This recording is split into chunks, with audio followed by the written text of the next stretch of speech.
Hello, Twetwe. The person wey una talk say no be him win. The person wey una talk say no be him win election. Gone. That person, Edo State Governor, he don't go give testimony for church. Oh, he don't go. I cannot laugh. Oh, you.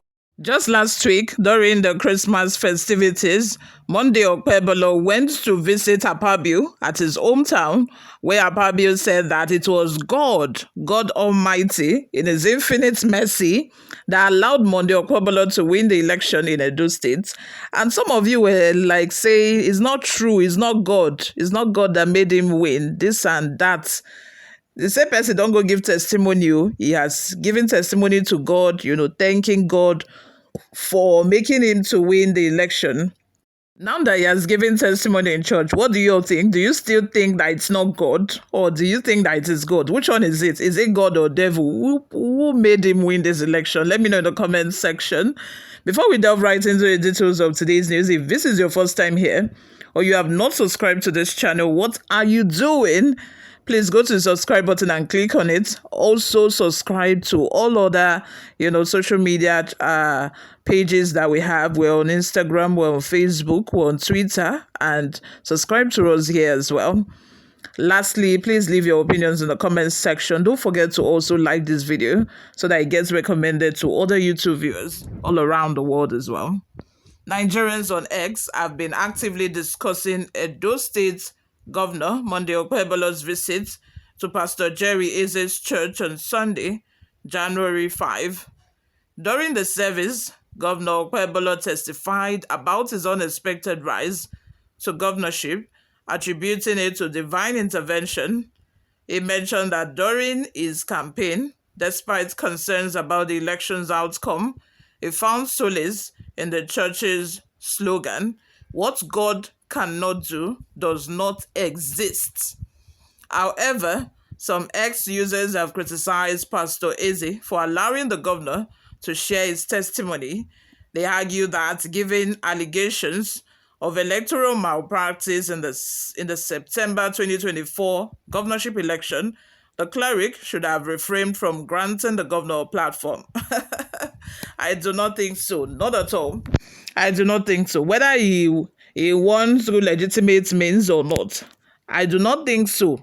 Anybody is welcome in the house of the Lord. You cannot say that because you feel that the election he did not win legitimately, so he cannot come and give testimony in church. I do not think that the pastor has a right to unpick those who need to give testimony and those who do not. The cleric couldn't have done that. He couldn't have said, "No, governor, you cannot give your testimony because I feel like you manipulated the result of the election." Nah, that is what people are saying, but I do not think that is even realistic in any way. This is the house of God. Everybody is welcome, like I said. You cannot say that when you do not even have a concrete evidence, you do not, when the matter can reach court, you go on the zoom out. There is no concrete evidence, no evidence to show that this is what this thing you are saying is actually true. You will now say you should not come to church to give testimony. Nah, I do not think so.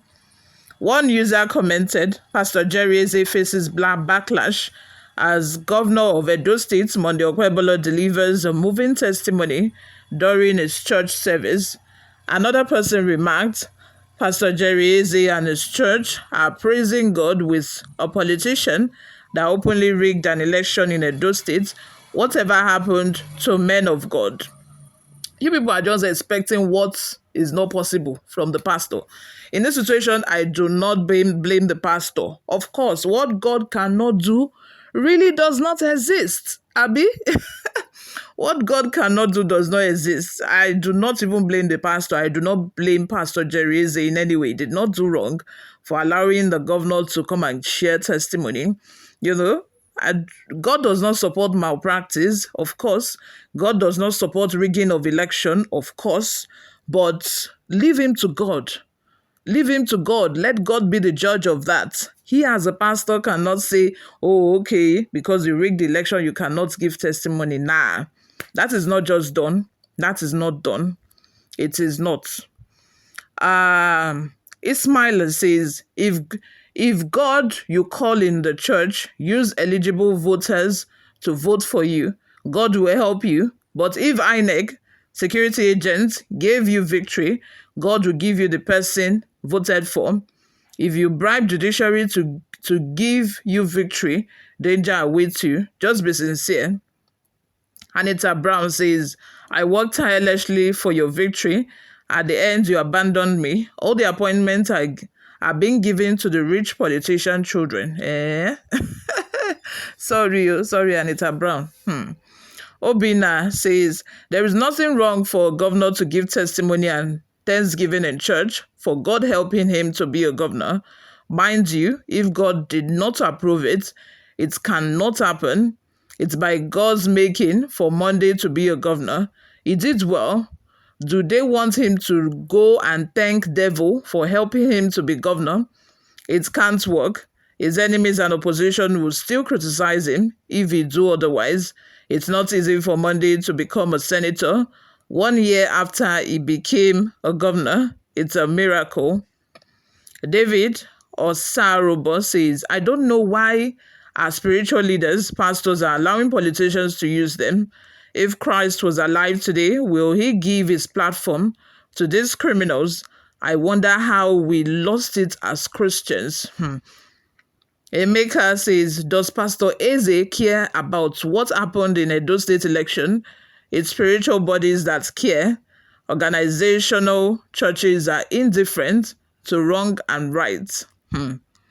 Chinenye says, the so-called Pentecostal churches are advertising podium for politicians and some money bags.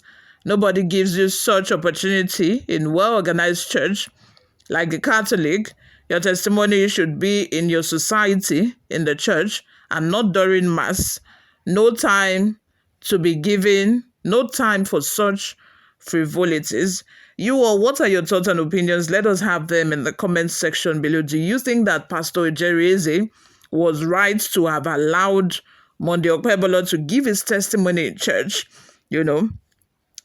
Seeing that Monday Okpebholo feels like he got the victory from God, and a lot of people think otherwise. Do you think that he should have been given such opportunity? Or do you think that Pastor Eze is to be blamed in this situation here? If you think otherwise, if you think that Pastor Eze has no blame in this, and he cannot unpick who gives testimony and who doesn't in church, let me know in the comment section where you belong. Thank you very much for always listening and watching, guys. I will see you all in my next video. Bye for now.